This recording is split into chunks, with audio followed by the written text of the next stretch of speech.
Welcome to this, your daily 180 Bible study, and let me begin by saying thank you so much for joining us each day.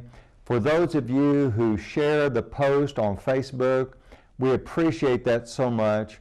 We want to be able to get this study out to as many people as possible, and we appreciate your help in doing that. We're looking at James chapter 3, verse number 1 this week, which tells us that teachers need to beware because they will receive a stricter judgment. Now, as we think about that, it's very helpful sometimes to look back at some Old Testament passages to see how God has historically felt about the importance of teachers. Because one of the problems that we have today is that there are a lot of lies that are being propagated as truth.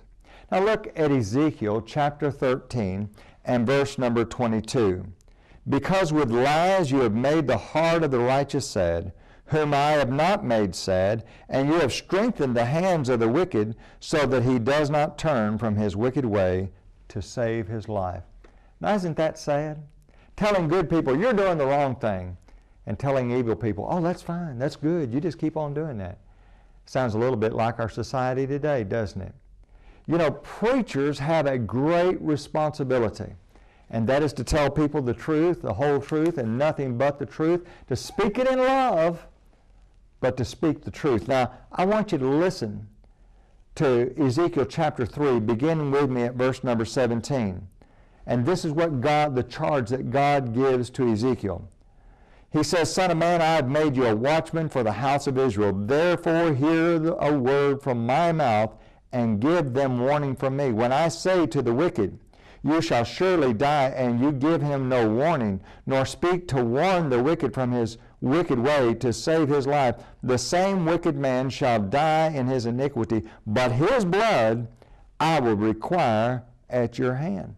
And then he goes on and he talks about the fact that if you warn them and they don't do anything, you're relieved of that responsibility. As a matter of fact, just read that whole passage, verse 17, Ezekiel 3, 17 through about 21.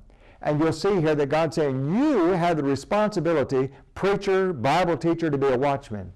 That means, number one, we have to listen to God. What does God say on that subject? You can't just go out and give your opinions. What does God say on the subject? And then we have the responsibility to share it.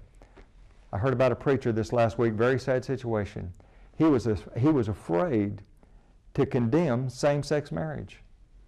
And some of the members said, that's not right. You know what? It doesn't matter what the subject is, whether it's adultery, fornication, laziness. We must stand where the Bible stands, and we must speak the truth. Join us again tomorrow for your Daily 180.